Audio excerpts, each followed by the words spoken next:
Hey everyone, this is Kris with another episode of The Setup. In this episode, I want to take you behind the scenes on the planning and execution of shooting the lunar eclipse in Joshuatree National Park.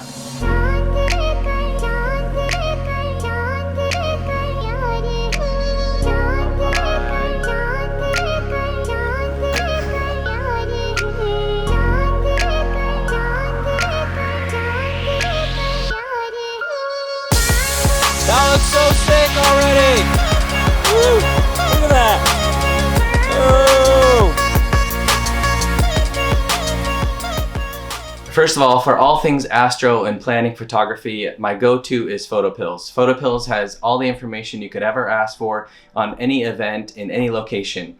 So I needed to find out exactly what time the lunar eclipse was going to happen, where exactly the moon was going to be, the azimuth, and the elevation that it was going to be. If the moon is anywhere between 0 and 15 degrees, that means it's low enough to shoot an elevated subject, just as long as the distance between the shooter, the subject, and the moon is aligned and far enough away from each other so that I can actually get the subject silhouetted by the moon and the moon large enough in frame to kind of get the vision that I wanted.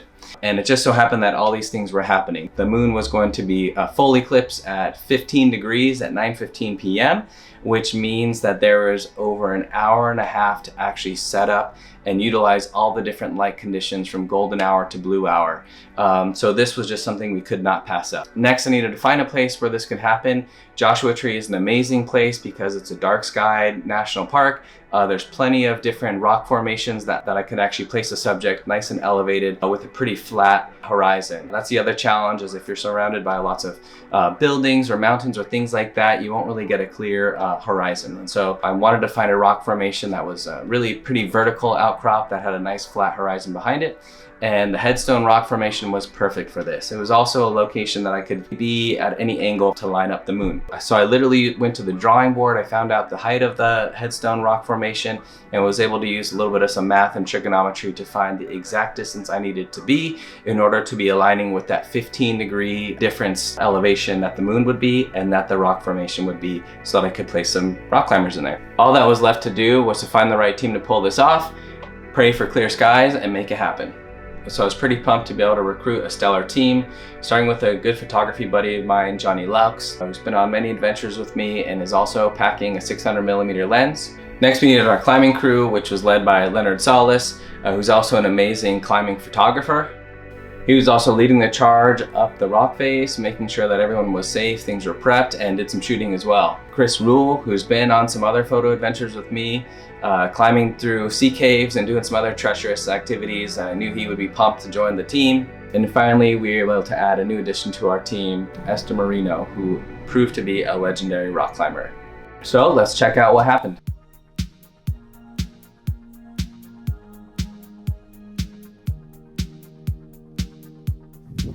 Got every lens and camera and shooter and climber possible.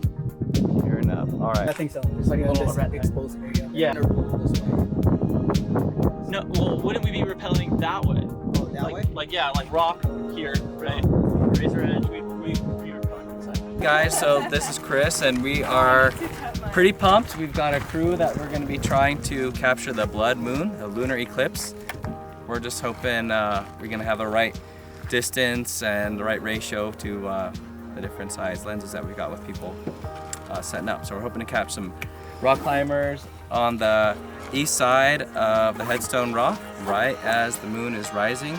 Crossing our fingers, the skies are starting to clear.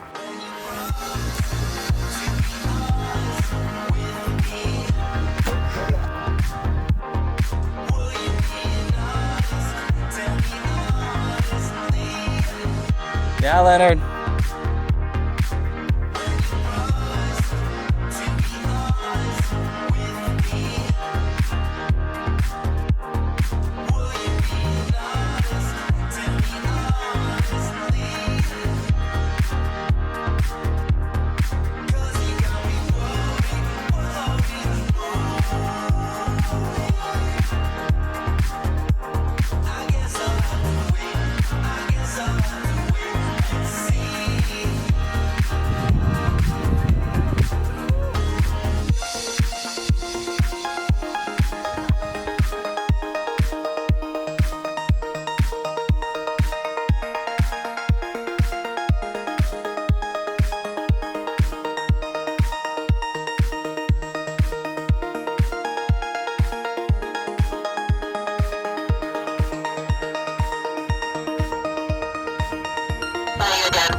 We're at the Headstone Rock Formation. We've got 3 legendary climbers, Kris, Leonard, and Esther, that just mobbed up the top of this thing, and they just crushed it climbing up there, scouting, and we're really hoping for some good alignment. Everything's looking good. We really had to kind of balance how far we could go before the mountains in the background would block out the moon, but I think we found the spot, so we're just crossing our fingers that all the planning works out.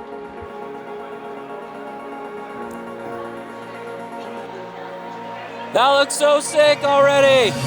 Woo!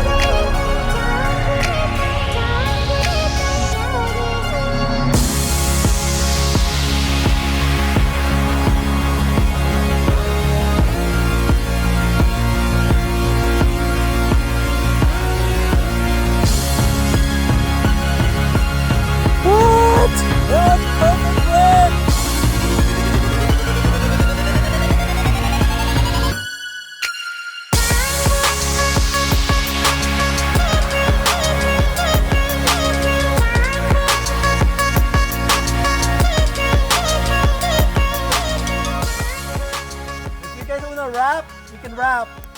So they're so good. Oh, it's probably a 3200 in this one. The moon is so bright, dude. Yeah. Yeah. Oh shoot. All right, how was it up there? Scary.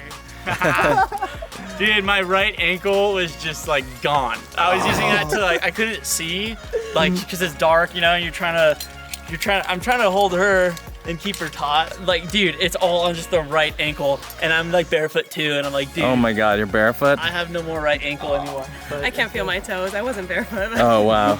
Oh wow! That's amazing. You guys are epic. You guys are legendary. You guys did great up. Sick. Yeah, so we just wrapped up shooting the blood moon lunar eclipse at the Headstone Rock, and these legends were up there for a long time. We had about an hour to shoot, and we just could not stop. It was so much fun. I hope that you guys had fun up there. We had so much fun. But that was just epic, so it was mental. thank you guys. Thank you. So much fun. Thanks for tuning into this episode of The Setup. A huge shout out to the climbing team. And remember, the best photographer is the one having the most fun.